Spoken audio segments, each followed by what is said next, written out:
नमस्कार मित्रों, आप सभी का स्वागत है आपके अपने रिजल्ट मित्रा प्लेटफॉर्म पर। जैसा कि आप लोग लगातार क्लासेस कर रहे हैं, चीजें आप लोगों को समझ में आ रही हैं। जैसे आप लोगों के कमेंट मैं देखता हूं, जो भी कमेंट आ रहे हैं उन कमेंटों की बात करता हूं, उनमें ये लगता है आप लोगों को चीजें स्पष्ट रूप से समझ में आ रही हैं। आज हम लोग पॉलिटी के सेकेंड सेशन की बात कर रहे हैं और चीजें समझने का प्रयास भी करिएगा और धीरे धीरे अपने सोच के दायरे को भी बढ़ाइए, क्योंकि आपको अगर आईएएस बनना है, किसी भी, चाहे स्टेट की बात कर लें चाहे यूपीएससी की बात कर लें, आपका माइंड ब्रॉड होना चाहिए। आप संकुचित होकर इस लड़ाई में इंग्लिश मीडियम के छात्रों को पीछे नहीं कर पाएंगे, ठीक है, क्योंकि उनके पास बचपन से ही वो शक्ति होती है कि उनको जो पढ़ाया जाता है उनको बहुत ब्रॉड रूप में चीजें मिल रही होती है। आप लोग स्टार्ट करते हो कि बहुत सी चीजें आप लोगों को धीरे धीरे प्राप्त होती हैं। आप लोग अपनी कोचिंग भी कर चुके होंगे, जो भी है। चलो स्टार्ट करते हैं यहां से, और चीजों को थोड़ा सा धैर्य से समझने का प्रयास कीजिएगा कि समय आप लोगों को देना पड़ेगा और सोचना पड़ेगा। आज का टॉपिक है स्टेट एंड सोसाइटी में, अगर हम लोग राज्य और समाज में अंतर की बात करें। कल हम लोगों ने जो क्लास की थी, उस क्लास में हम लोगों ने डेमोक्रेसी की बात की थी, लोकतंत्र की बात की थी। लोकतंत्र की बात, जिसमें हम लोगों ने कहा कि लोकतंत्र किसके द्वारा संचालित हो रहा है? जनता के द्वारा, अर्थात सभी कुछ शक्तियां किसके हाथ में है? जनता के हाथ में है, ठीक है। एक तो लोकतंत्र वर्ड आप लोग बहुत सुनते हो, और दूसरा एक वर्ड आता है प्रजा।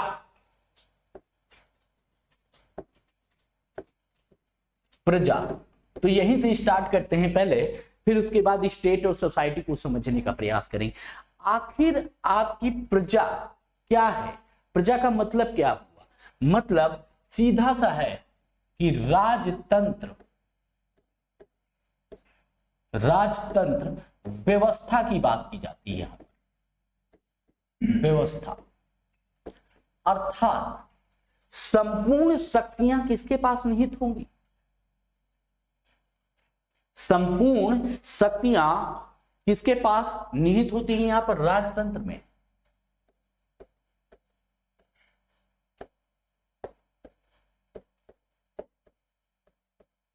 शक्तियां राजा के पास केंद्रित होती हैं।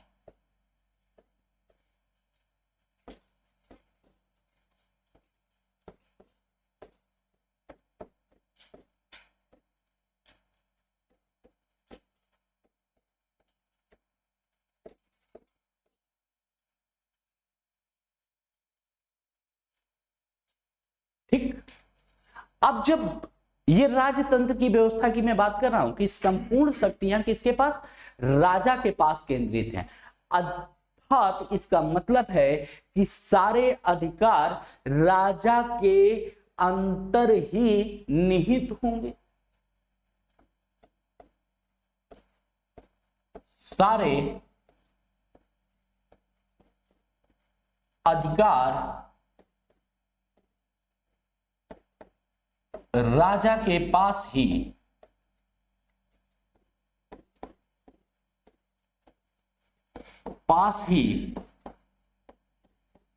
निहित होते हैं। कोई भी इंपायर होगा, वहां का जो भी इंपरर होगा, किंग होगा, उसी के पास सारी पावर सेंट्रलाइज होती है, केंद्रित होती है। कोई भी राजा हो, उसी के पास पूरी की पूरी पावर सेंट्रलाइज होती है। इस तरह से वो जब चाहेगा तो वो कुछ भी फरमान जारी कर सकता है। ये है राजतंत्र। और प्रजा वर्ड से ही अगर हम लोग देखें तो कानून से जो अनुशासित होते हैं, या कानून से अनुशासित होने वाली जनता को हम लोग क्या कहते हैं? प्रजा। क्या कहते हैं? अब देखो यहां पर समझना, कानून के द्वारा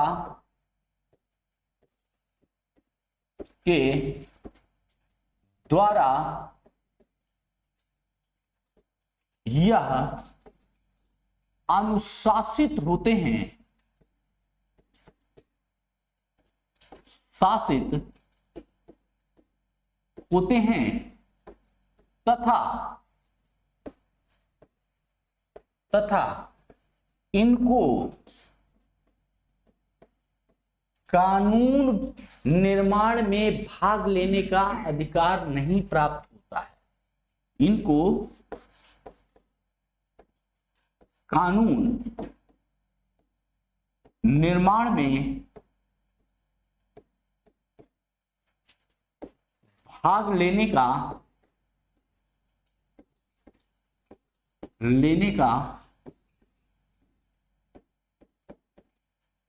अधिकार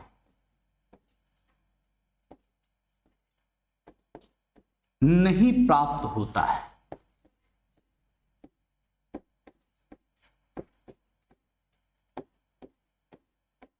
इस पॉइंट को समझने का प्रयास कीजिएगा कि कानून द्वारा ये क्या होते हैं, इनके जो कानून होते हैं उनके द्वारा यह अनुशासित होते हैं। ठीक है,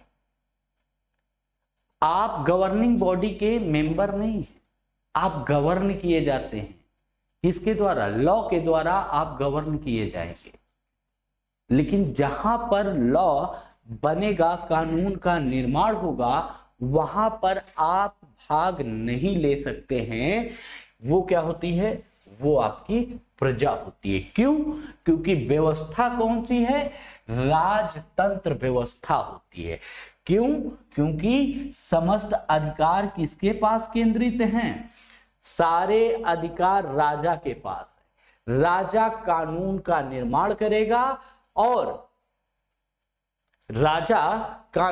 निर्माण करेगा और उन कानून का पालन प्रजा को करना होता है। क्या करेगा? राजा जो होगा, यहां पर राजा कानून का निर्माण करता है,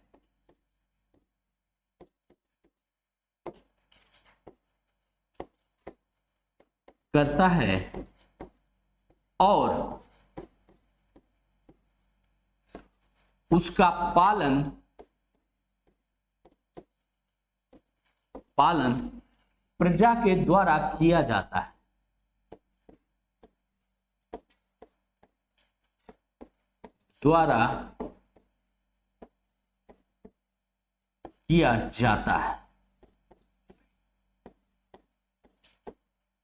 अगर यहीं पर जब ये पूरा स्ट्रक्चर समझना है आप, प्रजा के द्वारा किया जाएगा। प्रजा क्या है? कानून निर्माण की प्रक्रिया में भाग नहीं लेगी। लेकिन डेमोक्रेसी में क्या है? डेमोक्रेसी में जब भी हम लोकतंत्र की बात करते हैं तो लोकतंत्र में जनता के हाथ में सत्ता होती है। किसके हाथ में? जनता के हाथ में सत्ता है और जनता ही कानून निर्माण में भाग लेती है, वह प्रत्यक्ष रूप से हो या अप्रत्यक्ष रूप से। और जनता के द्वारा नियंत्रित या कंट्रोल्ड होता है सिस्टम। जो हमारा पार्लियामेंट्री सिस्टम है, जो हमारी संसदीय व्यवस्था है, वो किसके द्वारा नियंत्रित होती है? वो जनता के द्वारा नियंत्रित होती है।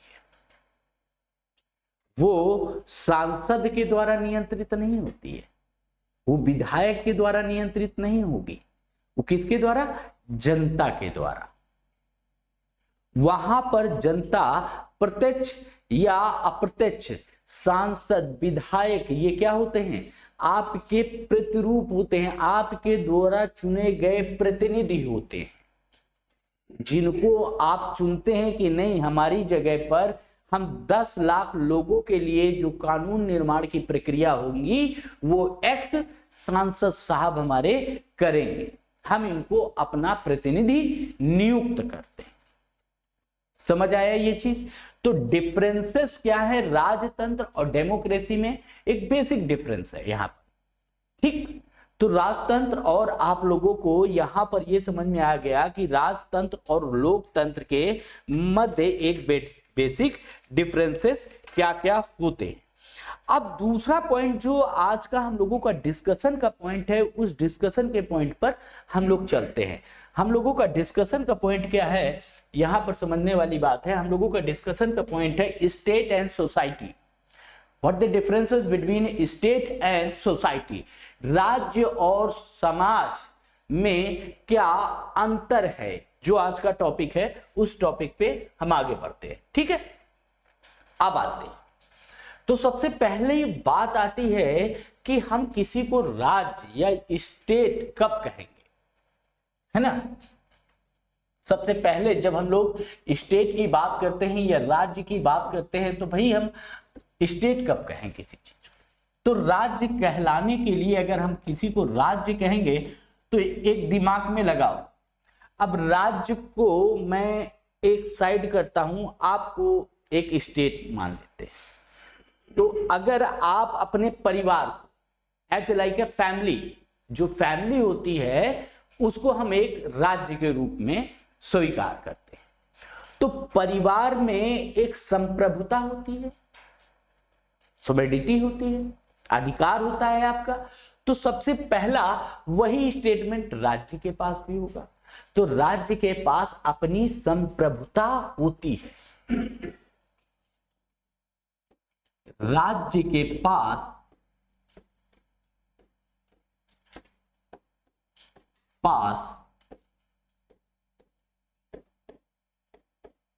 अपनी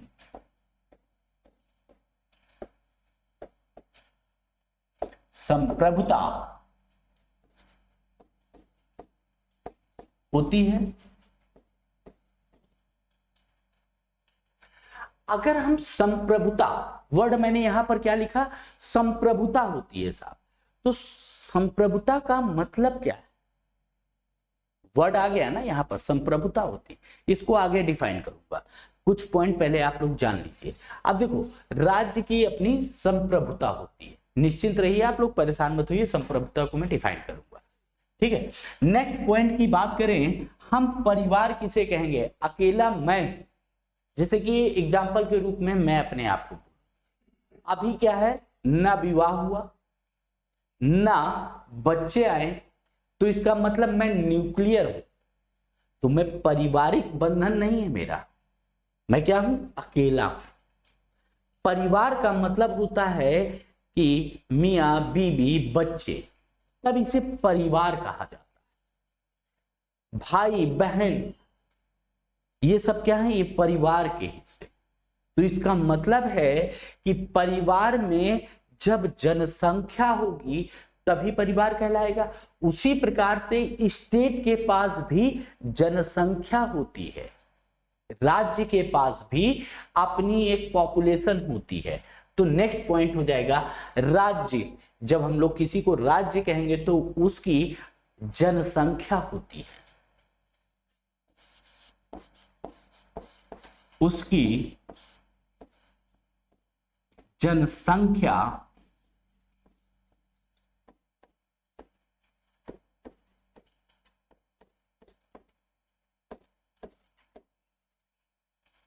ठीक। भाई किसी राज्य के लिए उसकी संप्रभुता आवश्यक है कि संप्रभु होना चाहिए, फिर उसके पास पॉपुलेशन है, पॉपुलेशन होनी चाहिए। अगर मान ले कि ये व्हाइट बोर्ड एक राज्य है, इसके पास अपनी कोई जनसंख्या नहीं है, तो ये किस पे राज्य करेगा, किस पे गवर्नमेंट बॉडी बनाएगा, किसके लिए कानून बनाएगा, किसके लिए व्यवस्था बनाएगा, तो ये भी नहीं, जनसंख्या भी होनी चाहिए।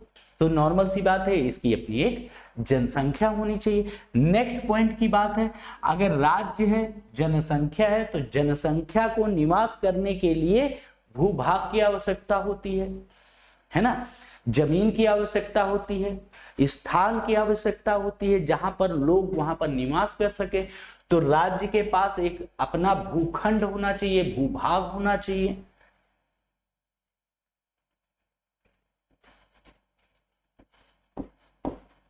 उसके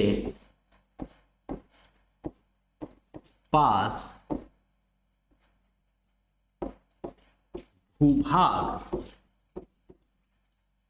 होता है।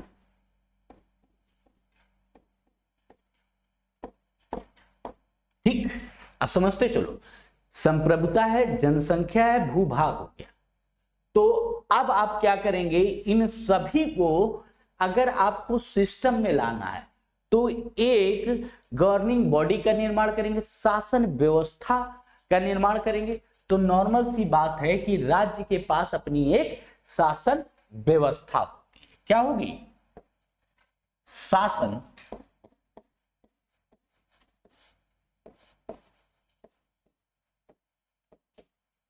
व्यवस्था होती है। और शासन किसके माध्यम से चलाया जाएगा? कुछ नियम कानून होंगे। तो उसका अपना कानून होता है। अब राज्य के लिए अगर हम लोग देखें तो राज्य के लिए कुछ आवश्यक चीजें, राज्य के पास कानून होता है, वहां पर एडमिनिस्ट्रेशन सिस्टम होता है, शासन व्यवस्था होगी, वहां पर लैंड एरिया होना चाहिए, भूमि होनी चाहिए, वहां पर पॉपुलेशन होनी चाहिए, वहां पर वो क्या होनी चाहिए? संप्रभुता होनी चाहिए राज्य की, तब उसे राज्य कहा जाएगा। अब बात करते हैं, मैंने आप लोगों से बोला कि राज्य संप्रभुता एक वर्ड यहां पर यूज किया गया है, जैसे कि आप लोग यहां पर देख रहे हो। मैंने कहा कि संप्रभुता, तो संप्रभुता का अर्थ क्या होगा? इसका मतलब क्या होगा? संप्रभुता मतलब होती है सर्वोच्च सत्ता। क्या होता है? इसका अर्थ होता है सर्वोच्च सत्ता। अब राज्य से बड़ी कोई सत्ता नहीं, अर्थात सर्वोच्च सत्ता का मतलब क्या हुआ कि राज्य पे किसी अन्य राष्ट्र का या किसी अन्य व्यक्ति का नियंत्रण नहीं होना चाहिए, अर्थात राज्य पर किसी भी का नियंत्रण नहीं होता है। क्या होता है? अगर हम लोग सर्वोच्चता की बात करें, अब यहां पर समझाना आपको बड़ा आसान हो जाएगा। अब देखो, समझो इसको, किसी के नियंत्रण में ना हो। संप्रभुता का मतलब होता है किसी के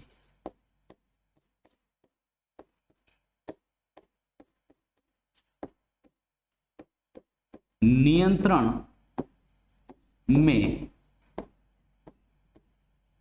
ना हो। दूसरा पॉइंट, कानून निर्माण पर नियंत्रण ना हो।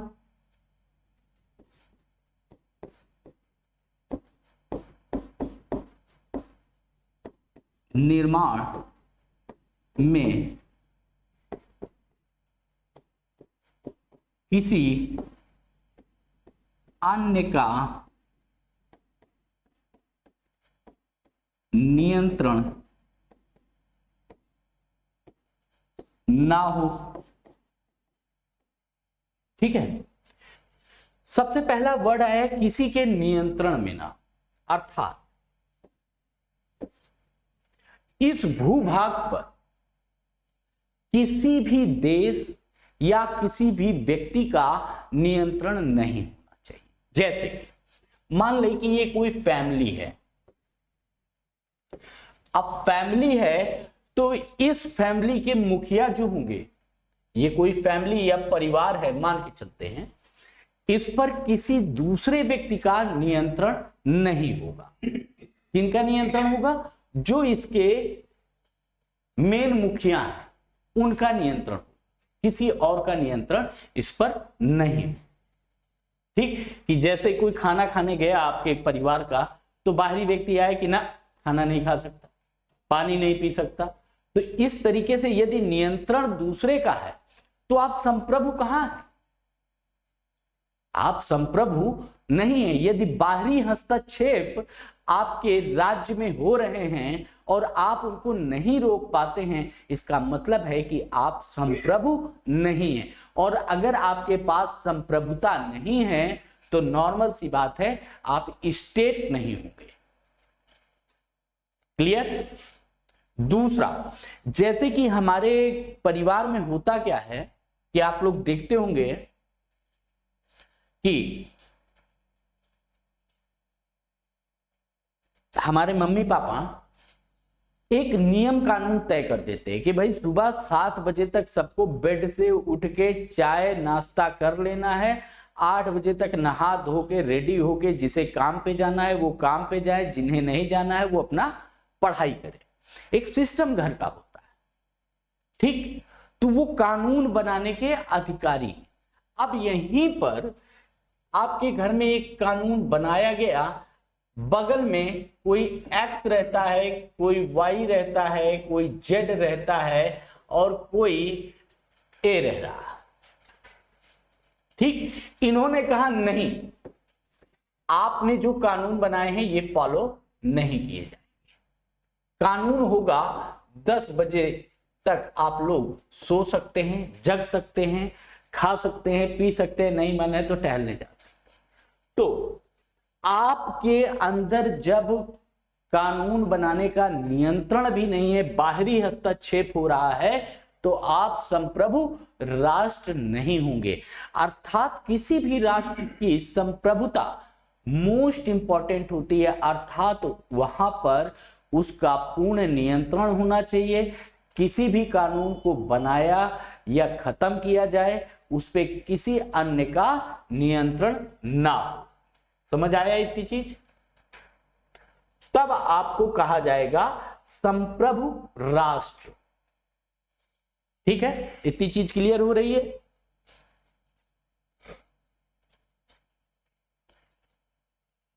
एक एग्जाम्पल से समझो। देखो, हम लोग कहते हैं भारत एक संप्रभु देश है। एग्जाम्पल,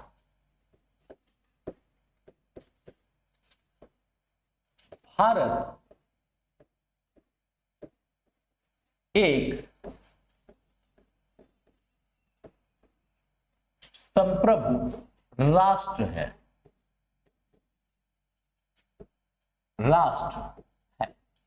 ठीक है।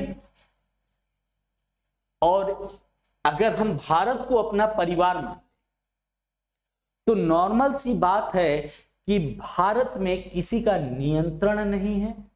पहला, भारत में किसी अन्य देश का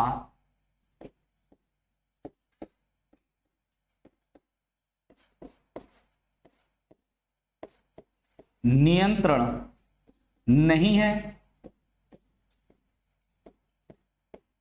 अब आप समझते चलो, भारत में किसी अन्य राष्ट्र का कोई नियंत्रण नहीं है। इसका मतलब है भारत की अपनी एक संप्रभुता है। भारत किसी भी कानून का निर्माण कर सकता है और किसी भी कानून को समाप्त कर सकता है। अर्थात अब यहां समझो, भारत किसी कानून का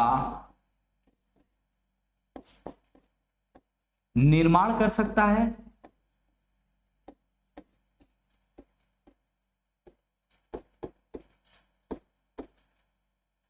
तथा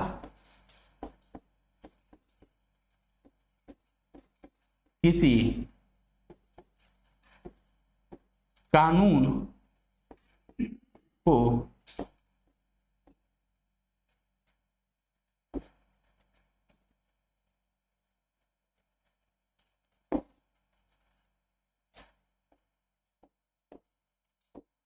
समाप्त कर सकता है।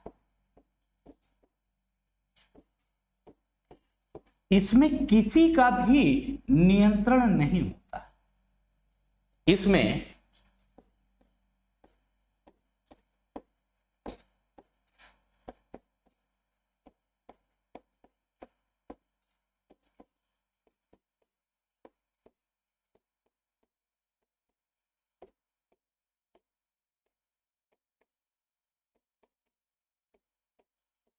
अगर एक वर्ड में कहा जाए कि भारत के आंतरिक मामले में किसी अन्य व्यक्ति का या किसी अन्य राष्ट्र का कोई हस्तक्षेप नहीं हो सकता है। अगर एक संप्रभुता की लाइन में कहा जाए तो भारत के आंतरिक मामले में, भारत के आंतरिक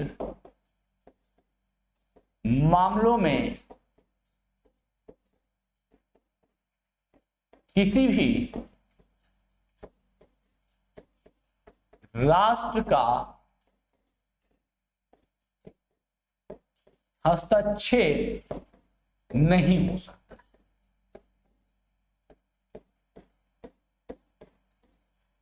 और अगर ये सिचुएशन है तो भारत को कहा जाएगा कि भारत एक संप्रभु राष्ट्र है।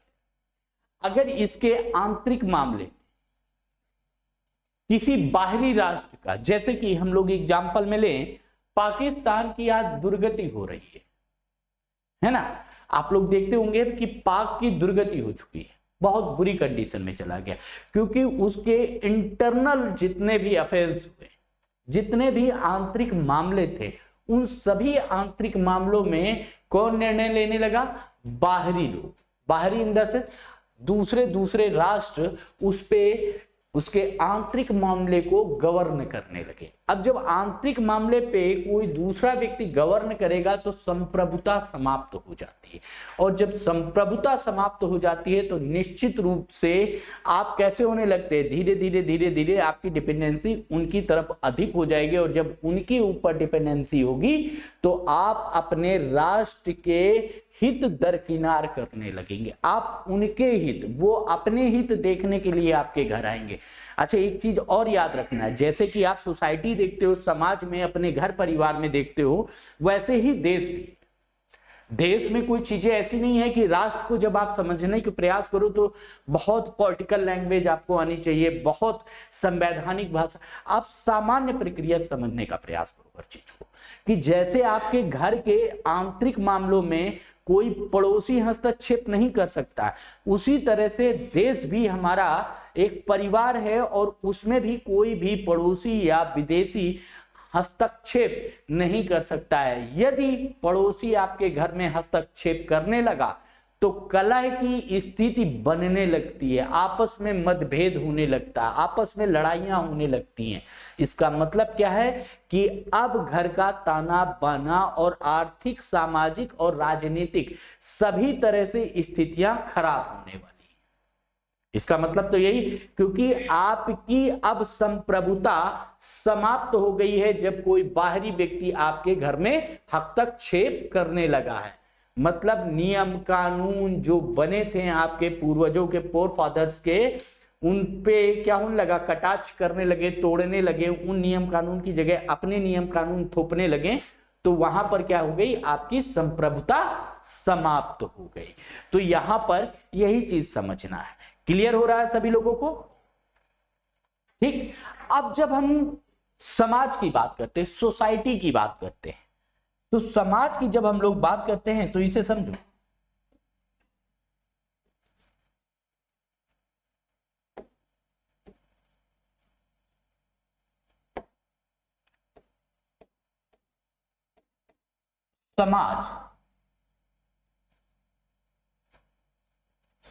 समाज के पास अपनी कोई संप्रभुता नहीं होती है।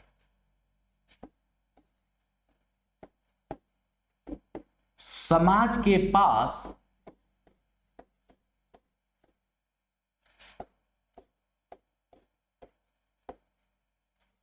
संप्रभुता नहीं होती है। याद रखिए, समाज किसका भाग है? समाज राज्य का हिस्सा है। अगर हम यहां पर बात करें, समाज राज्य का अंग है,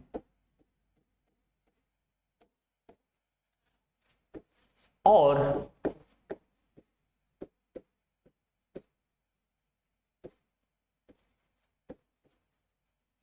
संप्रभुता राज्य के पास होती है। पास होती है। ठीक, किसके पास संप्रभुता होती है? राज्य के पास। तो ये समाज के पास संप्रभुता नहीं हो सकती है, वो कोई भी समाज। यहां पर किसी भी समाज के पास कोई संप्रभुता नहीं। पहला पॉइंट तो ये क्लियर रखिएगा दिमाग में एकदम स्थिर भाव से कि समाज के पास कभी भी किसी भी प्रकार से संप्रभुता नहीं होगी। यदि समाज को संप्रभुता दे दी जाए तो, अब यहां पर अभी तक नहीं थी, अब मान लेते हैं, मान लीजिए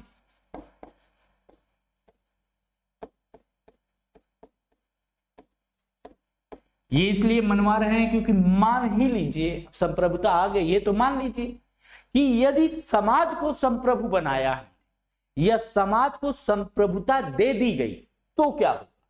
अब समझो, यदि समाज को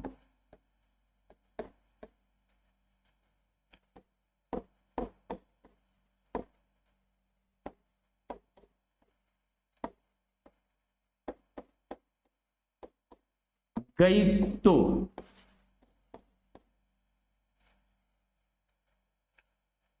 अगर ये समाज को संप्रभुता दे दी गई तो समाज क्या हो जाएगा?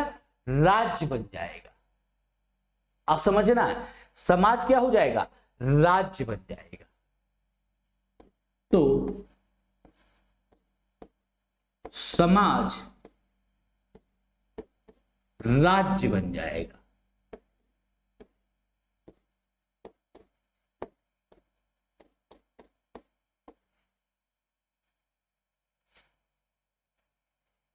और अगर राज्य बन गया तब तो गेम चेंज हो जाएगा, है ना?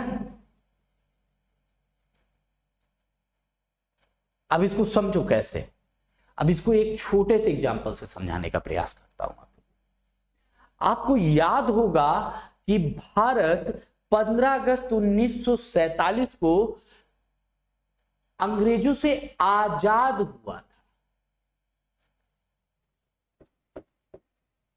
भारत, अगर याद होगा आप लोगों को, भारत 14 अगस्त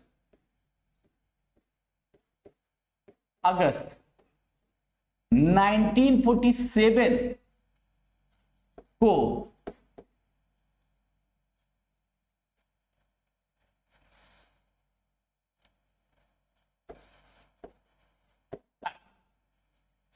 अंग्रेजों के अधीन था। किसके अधीन था? अंग्रेजों के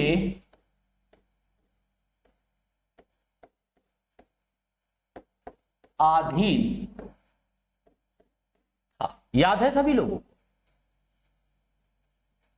ठीक, 14 अगस्त 1947 तक अंग्रेजों के अधीन था।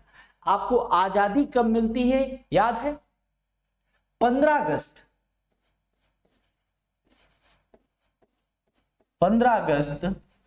1947 को भारत आजाद होता है।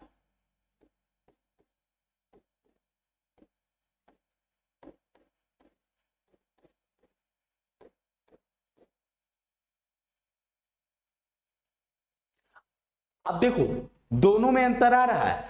15 अगस्त 1947 को आप क्या हो रहे हैं? आजाद हो रहे हैं। 14 अगस्त 1947 तक आप क्या थे? अंग्रेजों के अधीन थे। जब 14 अगस्त 1947 तक आप अंग्रेजों के अधीन थे तो उस समय भारत के पास अपनी कोई संप्रभुता नहीं थी।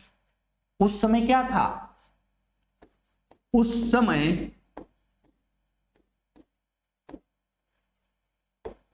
भारत की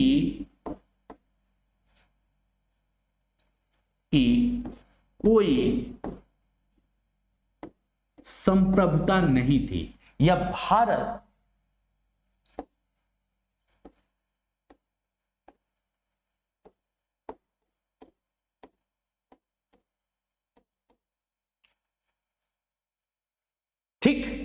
उस समय क्या थी, उस समय भारत की अपनी कोई संप्रभुता नहीं थी। उस समय भारत को अगर हम कहा जाएगा, उस टाइम पे 14 अगस्त की बात कर रहा हूं, 14 अगस्त 1947 को भारत के पास कोई संप्रभुता नहीं थी। अर्थात भारत क्या था सॉरी, भारत एक समाज था, एक समाज था, स्टेट नहीं था।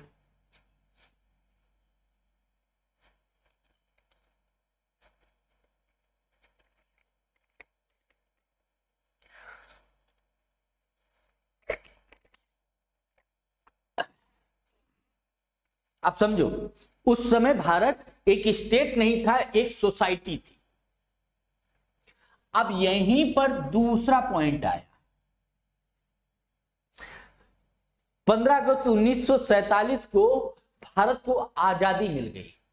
अर्थात 15 अगस्त 1947 को भारत को संप्रभु राज्य के रूप में मान्यता मिल गई।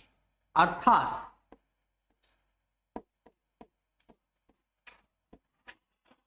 भारत को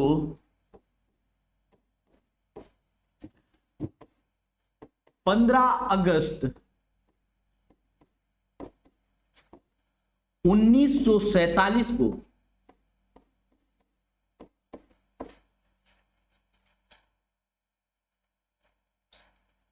संप्रभु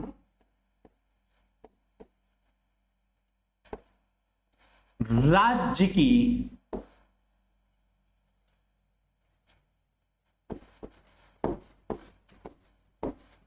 के रूप में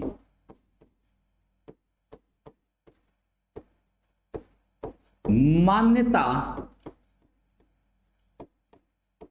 प्राप्त हो गई। पहले ये क्या था, सोसाइटी। जैसे ही संप्रभुता प्राप्त हुई वैसे ही ये क्या हो गया, संप्रभुता प्राप्त होते ही कि 15 अगस्त 1947 को संप्रभु या 15 अगस्त 1947 को संप्रभुता प्राप्त होती है,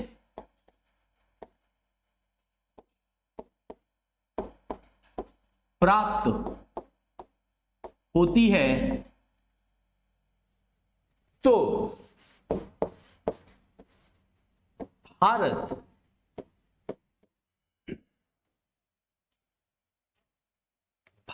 को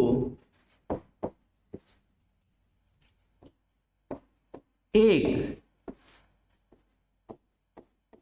संप्रभु राष्ट्र या राज्य के रूप में मान्यता प्राप्त हो गई। अब देखो, पहले ये था सोसाइटी, भारत क्या था, 14 अगस्त तक ये एक समाज था। जैसे ही इसे संप्रभुता प्राप्त हुई, ये समाज क्या हो गया, एक राज्य के रूप में परिणित हो गया, एक राज्य बन गया। आप समझना, जैसे ही किसी भी समाज को, और हम लोगों ने यहां पर बात की थी कि यदि किसी समाज को संप्रभुता दे दी जाएगी तो वो क्या बन जाता है, राज्य बन जाता है। अब यहां पर आप लोगों को समझ में आ गया होगा जो स्टेटमेंट मैंने दिया कि भाई 14 अगस्त तक तो हम लोग क्या थे, एक सोसाइटी थे, एक समाज थे, लेकिन 15 अगस्त को जैसे ही हमें आजादी प्राप्त होती है उस समय हमारी क्या हो जाती है, हम संप्रभुता हमें प्राप्त हो जाती है। और संप्रभुता प्राप्त होते ही हम लोग क्या हो जाते हैं, एक राज्य के रूप में, संप्रभु राज्य के रूप में हम क्या हो जाएंगे, यहां पर मान्यता प्राप्त हो जाएगी। अर्थात संप्रभु राज्य का मतलब क्या हुआ, अगर हम यहां पर पकड़े तो संप्रभु राज्य का मतलब क्या हो गया, तो समझो, जिसके पास संप्रभुता होती है, जिसके पास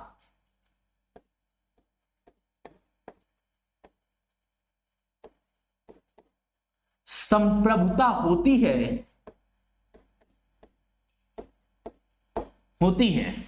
तो वहां पर क्या हो जाएगा, कानून निर्माण करेगा, पहला कानून का क्रियान्वयन करेगा, और क्या करेगा, कानून का पालन कराएगा। जैसे ही किसी व्यक्ति को संप्रभुता प्राप्त होगी तो उसके अपने नियम कानून होंगे। सबसे पहले वो क्या करेगा, कोई भी व्यक्ति हो, संप्रभुता प्राप्त होने के बाद वो सबसे पहले क्या करेगा, कानून का निर्माण करेगा।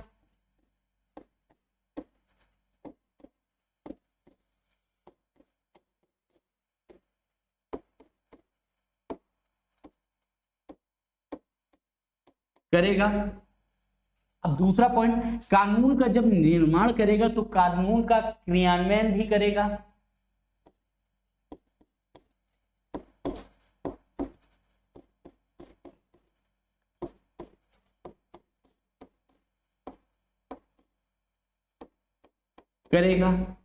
फिर कानून का पालन करवाएगा।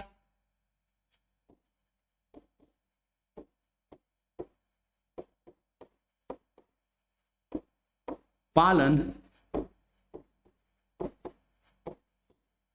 जैसे हमारा भारत सरकार करवाता है आप लोगों से, अगर हेलमेट लगा के नहीं निकले तो चाप के आप लोगों का चालान कट रहा है इस समय, ठीक। तो कानून का निर्माण किया, क्रियान्वयन किया और पालन करवाएगा, पालन करवाता है। यदि आप कानून का पालन नहीं करेंगे तो क्या करेगा, अगर आप कानून का पालन नहीं करेंगे तो आपको दंड दिया जाएगा। यदि कोई भी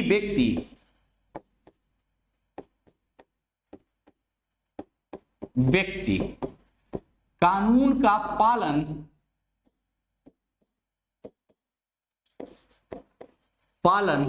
नहीं करता है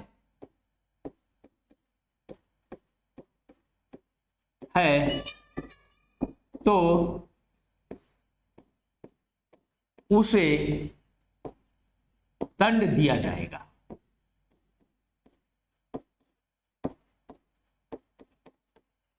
अब समझो कि उसे दंड दिया जाएगा।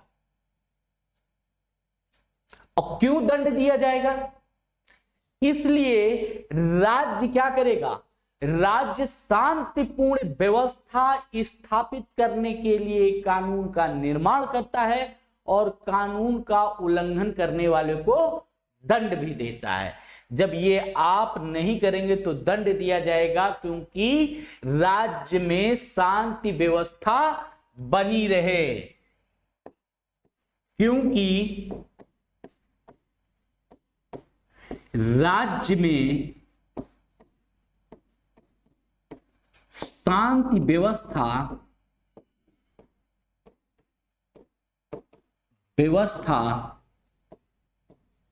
बनी रहे। समझ आ रहा है इतना कि भाई जब भी आपको संप्रभुता प्राप्त होती है तो आप अपने यहां पर क्या करेंगे, कानून का निर्माण करेंगे, क्रियान्वयन करेंगे और उसको पालन करवाने का पूरा प्रयास करेंगे। अगर आप कानून का पालन नहीं करेंगे तो हम दंडित करेंगे। क्यों? क्योंकि समाज, जो राष्ट्र है, जो राज्य है, हमारा स्टेट है, इन द सेंस राष्ट्र की बात कर रहे हैं, देश की बात कर रहे हैं, देश में शांति व्यवस्था बनी रहे। और ये पूरी चीजें समझ आ गई। एक पॉइंट था वहां पर संप्रभुता नहीं थी। अगर हम समाज को संप्रभुता देते हैं, अब समझो यहां पर मैंने क्या कहा था, यदि समाज को संप्रभुता दे दी गई तो समाज क्या बन जाएगा, राज्य बन जाएगा। इतनी चीजें क्लियर हैं?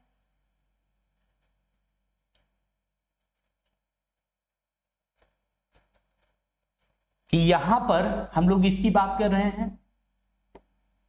ठीक। ये सारे पॉइंट क्लियर हो गए। अब यहां तक की चीजों में कोई किसी को डाउट हो तो वो बताए।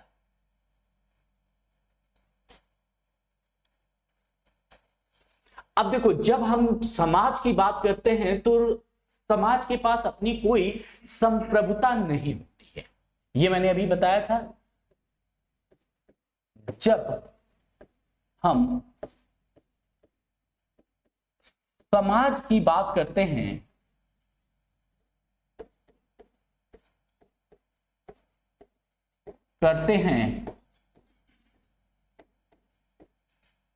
तो देखते हैं कि समाज के पास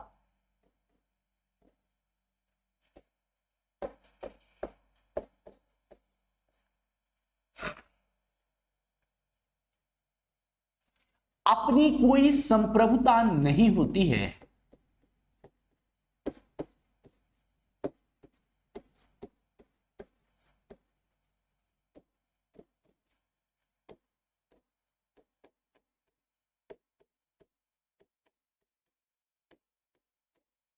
आप समझो, जब समाज के पास अपनी कोई संप्रभुता नहीं है, जिसके कारण जब इसके पास संप्रभुता नहीं है तो समाज कभी भी कानून का निर्माण नहीं कर सकता है। इसका मतलब क्या हो गया कि समाज कभी भी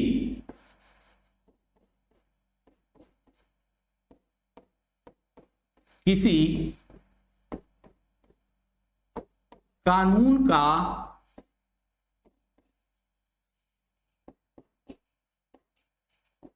निर्माण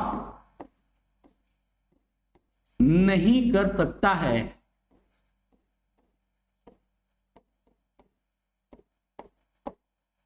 कर सकता है, ठीक।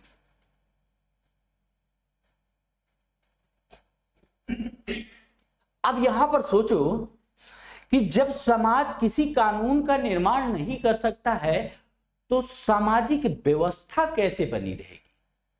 जब कानून का निर्माण नहीं कर सकता है तो सामाजिक व्यवस्था कैसे बनेगी?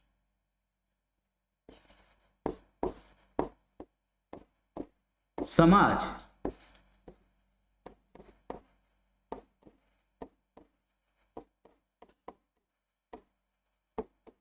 का निर्माण नहीं कर सकता है तो सामाजिक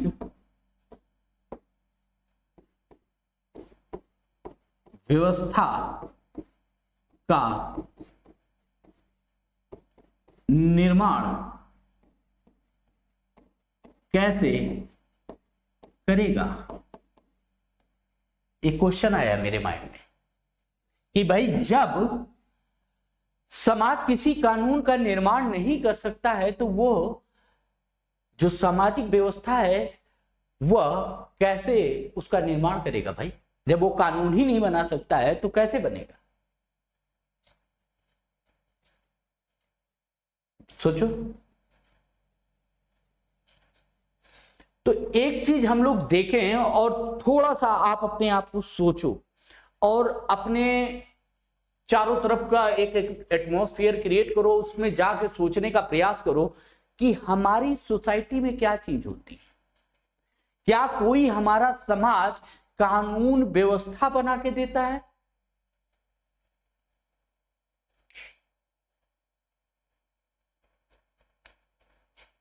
ठीक, सोच के बताओ, क्या कानून होता है हमारी सोसाइटी में? मान लेते हैं मैं एक अलग अलग सोसाइटी, हिंदू सोसाइटी, मुस्लिम सोसाइटी।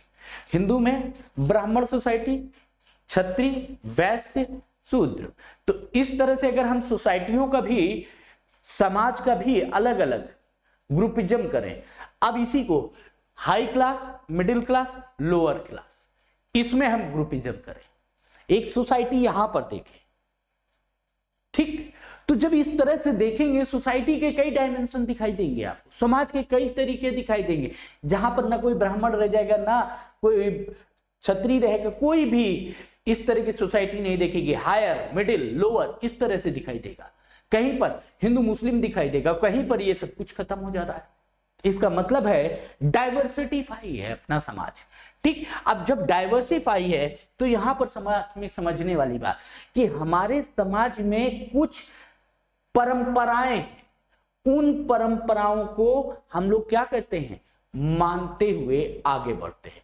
तो समाज के अपने कुछ रीति रिवाज हैं, कुछ परंपराएं हैं, उनका हम लोग क्या करते हैं, अनुपालन किया जाता है। समाज में कुछ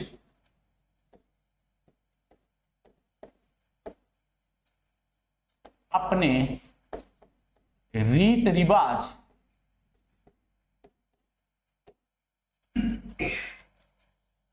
कुछ परंपराएं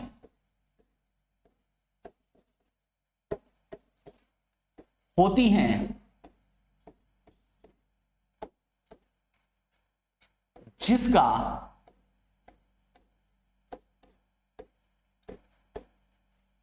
अनुपालन किया जाता है। ठीक,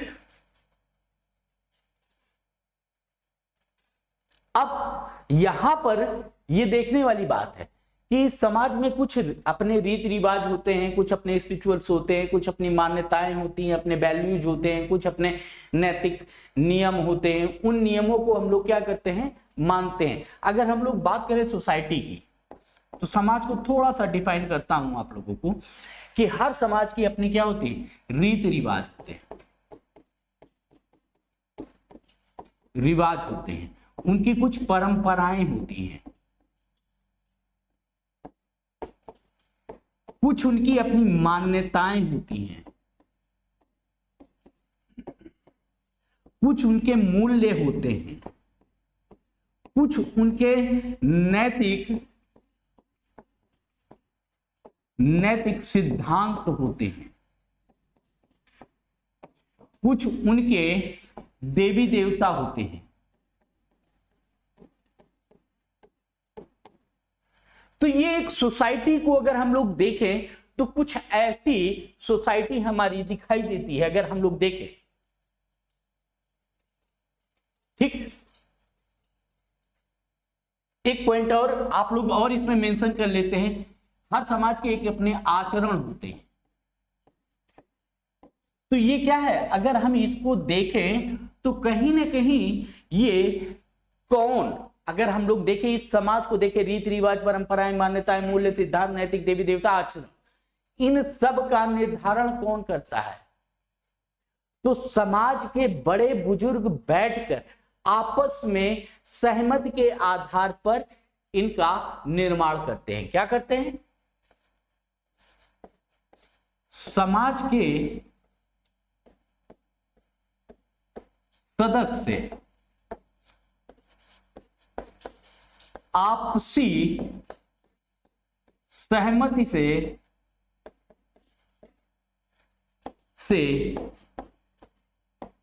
इनका निर्माण करते हैं। अब समझो, यहां पर कानून नहीं है लेकिन इनका निर्माण किया जा रहा है। अब समझो, ये क्या है? ये सभी चीजें समाज के अपने दायरे हैं, वो बना दिए गए हैं कि भाई हमारी सोसाइटी में ऐसे ये सारी मान्यताएं ही, इनको आपको मानना होगा। क्या होगा? ये आपसी सहमति से बनाए गए आचरण है, नियम कानून है, जो है हमारे समाज के, ये है, आपको इनको फॉलो करना होगा। अगर आप यहां पर कहें किसी एक्स पर्सन, मान लीजिए ये कोई समाज है, ये समाज ए है और यहां पर कोई एक्स व्यक्ति रहने आता है, तो आप उनको समझाएंगे कि भैया ये हमारे कुछ मान्यताएं हैं, ये हमारी परंपराएं हैं, इन पे कोशिश करिएगा कि किसी भी प्रकार से चोट ना पहुंचे। लेकिन आप यहां पर समाज की जब बात करेंगे तो समाज कभी भी किसी भी प्रकार का अधिकार आदेश नहीं दे सकता है। जब भी हम बात करेंगे सोसाइटी की, तो आप सोसाइटी का मतलब होता है एक रिक्वेस्ट मोड। समाज में जब भी आप कहीं अपार्टमेंट वगैरह में जाएंगे रूम लेने, तो वहां के लोग कहेंगे भैया ये कुछ यहाँ के रूल्स हैं, नियम हैं, इनको फॉलो करिएगा।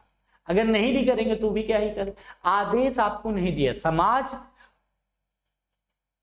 किसी भी समाज को किसी भी प्रकार का आदेश देने का अधिकार नहीं होता है, समझिएगा।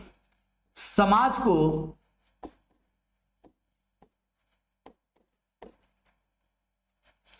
आदेश देने का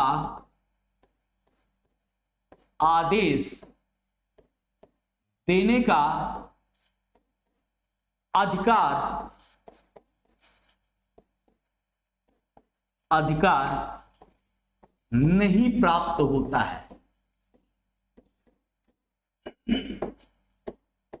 ये बहुत आराम से समझने का प्रयास कीजिएगा कि किसी भी सोसाइटी को किसी भी प्रकार का ऑर्डर देने का अधिकार नहीं प्राप्त है। अगर कोई सोसाइटी ऐसा करती है तो उसको नल एंड वाइड उस पे कार्रवाई भी की जा सकती है। ठीक, तो ये चीज याद रखिएगा कि कोई भी सोसाइटी, जैसे बीच बीच में आप लोग सुनते हैं ना कि किसी ग्रुप ने ये कह दिया कि अब आज से ये नियम कानून चलेंगे हमारे समुदाय के लोगों में, तो ऐसा नहीं, आप किसी को आदेश नहीं दे सकते हैं, क्योंकि आप एक संप्रभु राष्ट्र में निवास कर रहे हैं और सोसाइटी की अपनी कोई संप्रभुता नहीं होती है। पहला, कौन देगा आदेश? आदेश देने का अधिकार इनको नहीं प्राप्त है, तो किसको प्राप्त है? राज्य को। राज्य को आदेश देने का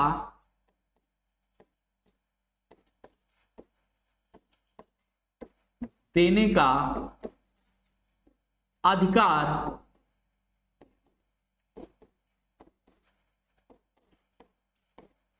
प्राप्त है। दूसरा, सोसाइटी को किसी भी प्रकार का कोई भी लॉ बनाने का अधिकार नहीं दिया गया है। समाज को कानून निर्माण का अधिकार प्राप्त नहीं है। समाज को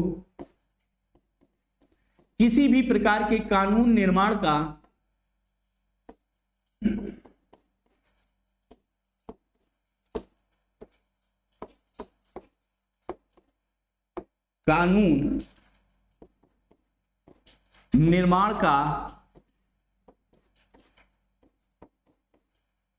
अधिकार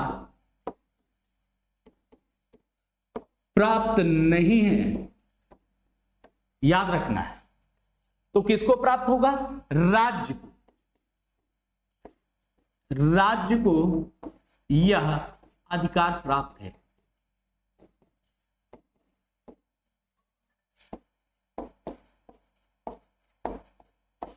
क्यों? क्योंकि राज्य के पास संप्रभुता होती है, ना कि समाज के पास। क्योंकि राज्य के पास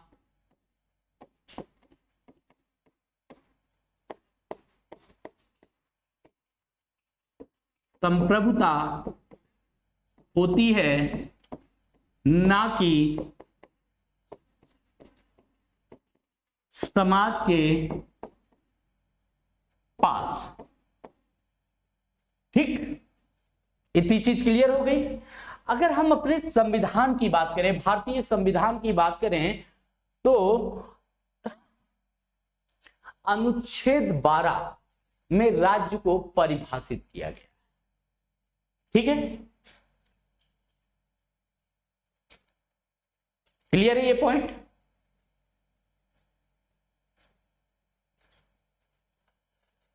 भारतीय संविधान में, नोट कर लीजिएगा, भारतीय संविधान के अनुच्छेद 12 में, आर्टिकल 12 में राज्य को परिभाषित किया गया है।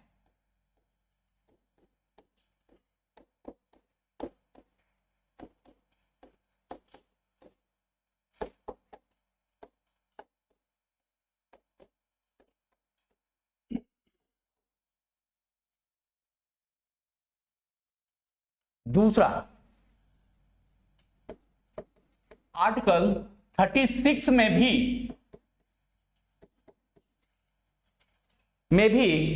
राज्य की परिभाषा दी गई है।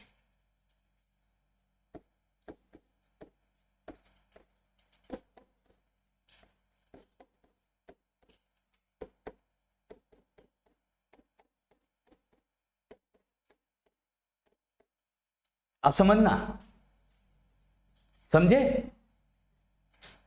अर्थात अगर हम लोग यहां पर बात करें राज्य की, कई बार आप लोग सुनते होंगे कि भारत सरकार ये सब लिखा हुआ दिखाई देता है, तो केंद्रीय सरकार और संसद ये क्या है? राज्य।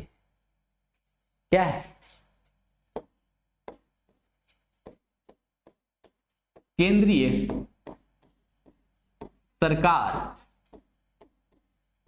एवं संसद ये राज्य हैं आपके। राज्य सरकार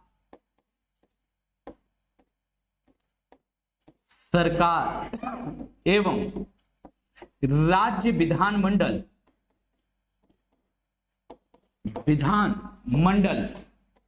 ये क्या है?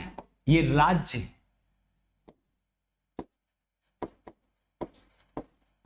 भारत राज्य क्षेत्र के अधीन पदाधिकारी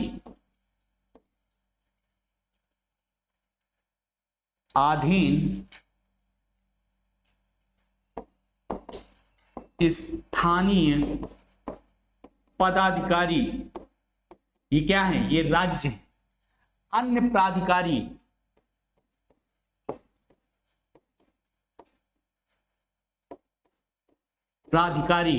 ये सभी क्या हैं? ये राज्य। संसद की बात करेंगे, क्या हो जाएगा? संसद एक राज्य है, राज्य विधानमंडल एक राज्य है, ठीक है। केंद्रीय सरकार में जितने भी मंत्री हैं ये मंत्रिपरिषद के प्रत्येक सदस्य क्या है? ये सभी राज्य। समझते चलो, ये सभी राज्य हैं। मंत्रिपरिषद का जो अध्यक्ष है वह भी एक राज्य है। तभी आप इनकी गाड़ियों में देखते होंगे कि इनकी गाड़ी के आगे लिखा रहता है भारत सरकार, उत्तर प्रदेश सरकार। ये क्या है? ये अपने आप में राज्य। जैसे हमारे प्राइम मिनिस्टर, प्रेजेंट टाइम जो हमारे सिटिंग प्राइम मिनिस्टर हैं वो हैं मोदी जी, ठीक। तो नरेंद्र मोदी जी कौन है? वो हमारे राज्य हैं। और जिस दिन वो प्राइम मिनिस्टर के पद से हट जाएंगे वैसे ही वो राज्य नहीं रह जाएंगे। ऑनरेबल प्रेसिडेंट वो क्या है? राज्य है। लेकिन जिस दिन वो पद से हट जाएंगे वो राज्य नहीं रहेंगे। ऑनरेबल चीफ मिनिस्टर ये क्या है? राज्य है। अब समझो, इन सब की गाड़ियों में आप लोग देखते होंगे उत्तर प्रदेश सरकार, भारत सरकार। तो इसका मतलब है कि ये सभी राज्य हैं। जो पदाधिकारी हैं, स्थानीय पदाधिकारी, वो भी क्या है? राज्य हैं, ठीक। तो उत्तर प्रदेश सरकार, भारत सरकार आप लोग देखते रहते हो, कई गाड़ियों में लिखा रहता है, उसका मतलब है ये राज्य हैं, इंडिविजुअल नहीं है ये, ठीक। अब आप माननीय मनमोहन जी को देख लीजिए, उनकी गाड़ी में अब उत्तर प्रदेश, भारत सरकार ऐसे वर्ड नहीं लिए जाएंगे। मतलब जब आप प्राइम मिनिस्टर के पद से या प्रेसिडेंट के पद से आपको हटा दिया जाता है तब आप राज्य नहीं रह जाते। जब तक आप उस पद पर हैं तब तक आप राज्य के रूप में। और अगर किसी सोसाइटी को हमने राज्य बना दिया या किसी सोसाइटी को हमने संप्रभु बना दिया तो नॉर्मल सी बात है, वहां पर डिस्क्रिमिनेशन शुरू हो जाएगा, आपसी भेदभाव, आपसी तनाव की स्थितियां उत्पन्न होने लगेगी। क्लियर हो रहा है? क्योंकि उस विशेष समुदाय को, उस विशेष समाज को क्या मिल जाएगी? संप्रभुता मिल जाएगी, उसको कानून बनाने का अधिकार मिल जाएगा, उसको क्रियान्वयन करने का अधिकार मिल जाएगा। इसीलिए आप लोग देख रहे हो जो धार्मिक स्टेट हैं वहां पर अधिकांश क्षेत्रों में तनाव की स्थितियां बनती रहती हैं। क्यों? क्योंकि वो किसी विशेष समुदायों के पास है। जैसे भारत की बात कर लें तो हम अनेकता में एकता के साथ हैं।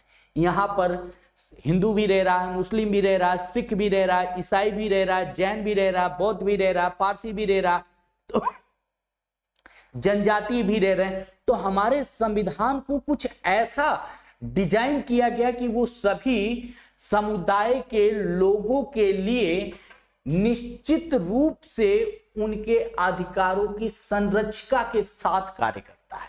जब स्पेशल समुदाय को या समाज को हम सारे अधिकार दे देंगे तो नॉर्मल सी बात है कि अन्य समुदाय, अन्य समाज के लोगों को हैरेसमेंट झेलना पड़ जाएगा। इसीलिए स्टेट जो होता है वो सबको एक समान दृष्टि से देखता है।